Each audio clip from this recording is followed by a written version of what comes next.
അല്ല സുധമാഷ നമ്മളെ PT മാഷ് എവിടെ പോയി? മന്മഥ മാഷ് അങ്ങോട്ട് പുറത്തേക്ക് പോയല്ലോ, കുട്ടികൾക്ക് എന്തോ പുതിയ ഗെയിം എടുക്കണം എന്നൊക്കെ പറഞ്ഞിട്ട്.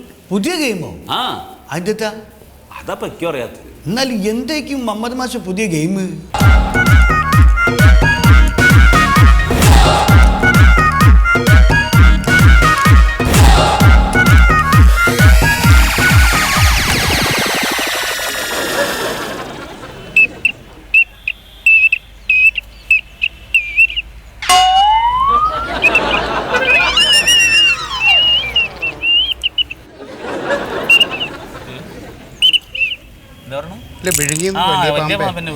ഞാൻ പോട്ടെ മാഷ.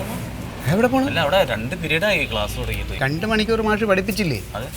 ഇനി 1 പീരീഡ് റെസ്റ്റ് എടുക്കും. അല്ല മാഷേ, കുട്ടികളവിടെ വെയിറ്റ് ചെയ്യല്ലേ? മാഷേ, ഈ കുട്ടികൾ അവിടെ ഇരുന്നോളൂ, അവർക്ക് കുറച്ച് സമയം മാഷ് സമാധാനം കൊടുക്ക്. എൻ്റെ മാഷേ, ഇത് ലോക്കൽ കളിയല്ല, ഇത് ബ്രെയിൻ ഡെവലപ്മെന്റിന് പറ്റിയ കളിയാണ്. ഏതീ പാമ്പ് കൂടി? എന്താ മാഷ് പറയുന്നത്? അതെ, കെമിസ്ട്രി മാഷിനെ പറ്റി ഒരു പരാതി പറഞ്ഞുണ്ട്. മാഷ് കുട്ടികളെ മണ്ടത്തരങ്ങളാണ് പഠിപ്പിച്ചു കൊടുക്കുന്നതെന്ന്. ആര് പറഞ്ഞു? ഞാനല്ല, രക്ഷകർത്താക്കൾ പറയുന്നു. എന്നാ ഞാൻ ഒരു കാര്യം പറഞ്ഞിട്ടേ, ഞാനിപ്പോൾ ഇവിടെ വന്നിട്ട് 2 വർഷമായില്ലേ. അതുകൊണ്ട് മാഷ് കൊടുത്ത് ഫിസിക്കൽ ട്രെയിനർ അല്ലേ? ഇവിടെ ഗ്രൗണ്ടിൽ കൊണ്ടുപോയിട്ട് കുട്ടികളെ ഫുട്ബോൾ കളിക്കുക, ക്രിക്കറ്റ് കളിക്കുക, അങ്ങനെയുള്ള എന്തെങ്കിലും കളി പഠിപ്പിക്കുന്നത് ഞാൻ കണ്ടിട്ടില്ലേ. ഇപ്പം നോക്കിയാൽ എവിടെയെങ്കിലും ഇരുന്നിട്ടുള്ള ഇങ്ങനത്തെ കളികളായിരിക്കും. പാമ്പും കോണി, ലുഡു, ചെസ്സ്, ക്യാരംസ്.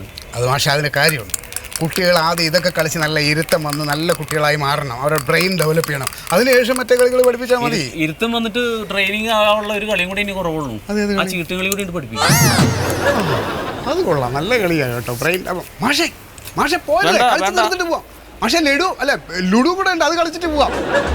എന്തൊരു മാഷേ, ഇപ്പം ആരെ കൂടെ കളിക്കും? തപ്പിട്ട് വരാം. അവിടെ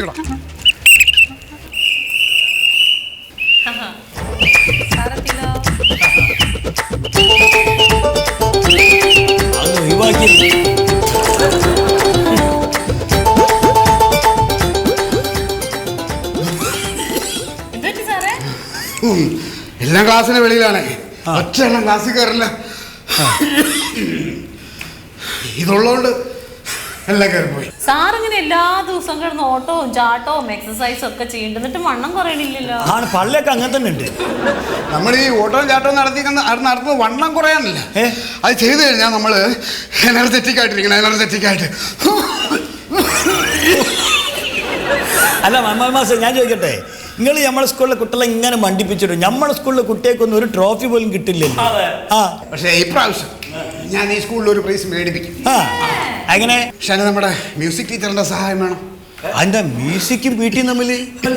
അതായത് ഈ പിള്ളേരെ ഉണ്ടല്ലോ, അത്ലറ്റിക്സ്, അവരെ അത്ലറ്റിക്സിനെയൊക്കെ കൊണ്ട് ഗ്രൗണ്ടിൽ നിർത്തിയിട്ട് നമ്മുടെ മ്യൂസിക് ടീച്ചറിന്റെ ഒരു 4 വരി പാട്ട് അതങ്ങോട്ട് കേൾക്കണതും പിള്ളേരെയൊക്കെ ഓടി രക്ഷപ്പെടൂലേ, അവരൊക്കെ മിടുക്കന്മാരായ ഓട്ടക്കാരായി മാറും. കുട്ടികൾ മാത്രമല്ല, മാഷുമാരും കണ്ടു. പോണ് PT മാസാ. പിന്നെ സ്റ്റോർ റൂമിൽ കുട്ടികൾക്ക് തിന്നാൻ കൊടുക്കാൻ വെച്ചിരുന്ന ഒരു സാധനം കാണാണ്ടായിട്ടുണ്ട്. അത് എന്ത് സാധനം കാണാതായത്? എന്ത് സാധനം പറ സുമേഷ് ചേട്ടാ? മുട്ട. മുട്ടയാണെങ്കിലേ അത് മൊയ്തു സാറായിരിക്കും. ദിവസം 2 പുഴുങ്ങിയ മുട്ട സാറ് തിന്നാറുണ്ട്. ഇന്നും കൊടുത്തിട്ട് കാണണം. സൂര്യ സാറേ, നിങ്ങൾ മാണ്ടാത്ത വർത്താനം പറയൂട്ടോ. നമ്മളെ പെരയിൽ നമ്മളെ സുബൈദൊക്കെ എടുത്ത് മുട്ടാണ് നമ്മൾ കൊണ്ടുവരല്. സംശയം ചോദിച്ചു നോക്കി. ആ സാറിന്റെ വീട്ടിൽ മറ്റേ നാടൻ കോഴി എനിക്കറിയാവുന്നതാണ്. ആ കോഴിന്റെ മുട്ടയാണ്. അതാരായാലും ശരി, എടുത്തവരുണ്ടല്ല ഉച്ചക്ക് മുമ്പായിട്ട് അവിടെ കൊണ്ടുവച്ചേക്കണം. അല്ലെങ്കിൽ ഞാൻ മാനേജർ സാറിനോട് ഞാൻ പറഞ്ഞു കൊടുക്കും. മുപ്പർ ഇന്നെ തന്നെയാണല്ലോ നോക്കി പറയണത്. മൊയ്തു സാറിന് മുട്ട ഭയങ്കര ഇഷ്ടമാണെന്നുണ്ടെങ്കിൽ നമ്മുടെ ഈ സ്പോർട്സിന്റെ ഒക്കെ ചുമതല ഏറ്റെടുത്ത് കഴിഞ്ഞാൽ പിള്ളേർക്ക് മുട്ടയും പാലും കൊടുക്കും. അങ്ങനെ വേണ്ട, നമ്മളെ പെരേന്ന് കോഴി എടുത്ത് മുട്ട തന്നോളൂ കേട്ടോ. അല്ല, എല്ലാവരും കൂടി ഇന്റെ മേലെ കണ്ട് പാഞ്ഞു കയറുക.